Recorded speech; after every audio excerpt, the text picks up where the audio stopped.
Bonjour et bienvenue dans ce magazine Impatriation du mois de décembre 2017. Au sommaire ce mois-ci, Paris veut attirer des hauts salaires grâce à un allègement des cotisations, un sixième constat que révèle l'enquête Expatriates in France Tell Us About Your Life, les Britanniques principaux acquéreurs étrangers non résidents en France, les impatriés titulaires d'un CDI ne peuvent bénéficier de l'exonération prévue à l'article 155B du CGI, être jeune diplômé étranger, un atout dans l'Hexagone, et enfin une promotion à ne pas manquer avec Bailly Déménagement. Brexit en vue. Paris prépare un nouveau geste pour attirer les hauts salaires par le biais d'une réduction de charges, alors que l'Hexagone attend le transfert d'un peu plus de 2000 emplois de Londres, dont près de la moitié d'établissements français.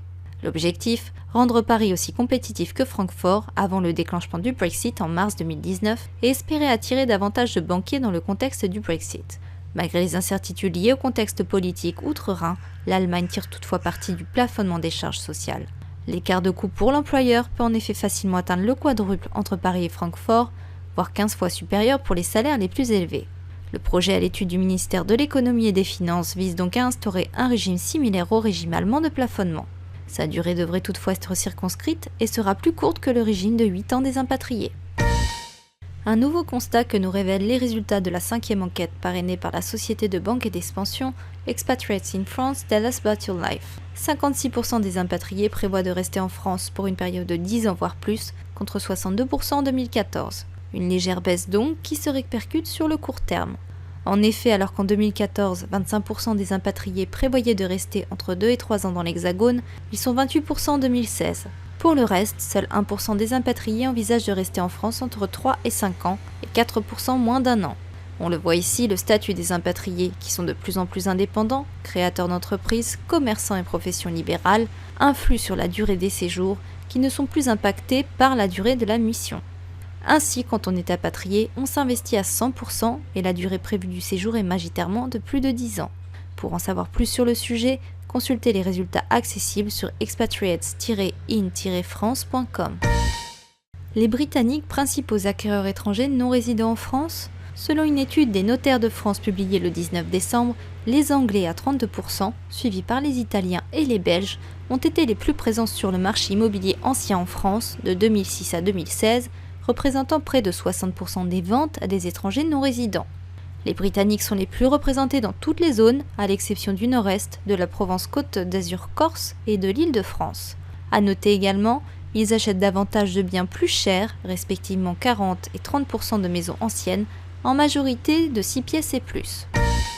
Sur le marché du travail en France, les compétences priment sur la nationalité. Selon la dernière enquête insertion de la Conférence des grandes écoles, 66% des jeunes diplômés étrangers ont trouvé un emploi en France. Si le multiculturel est apprécié dans l'Hexagone, cette catégorie de la population reste aussi parce que la situation de l'emploi dans leur pays d'origine est moins favorable qu'ici, indique Yves Poilane, président de la Commission internationale de la CGE. Les jeunes diplômés étrangers les plus représentés, les jeunes du sud de l'Europe depuis la crise de 2008 et ceux venant d'Afrique. Multilingues, capables d'agir sur les marchés internationaux, souvent très qualifiés, leurs profils sont recherchés, notamment pour certains postes ou dans des secteurs qui peinent à recruter. L'impatrié titulaire d'un CDI ne peut bénéficier de l'exonération prévue à l'article 155B du CGI.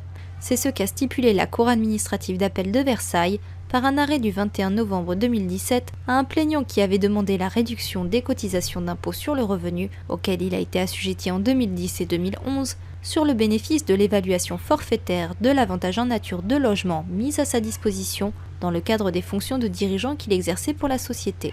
En effet, seules les personnes impatriées engagées en CDD peuvent bénéficier de la décharge des cotisations d'impôt sur le revenu prévue à l'article 155B du CGI.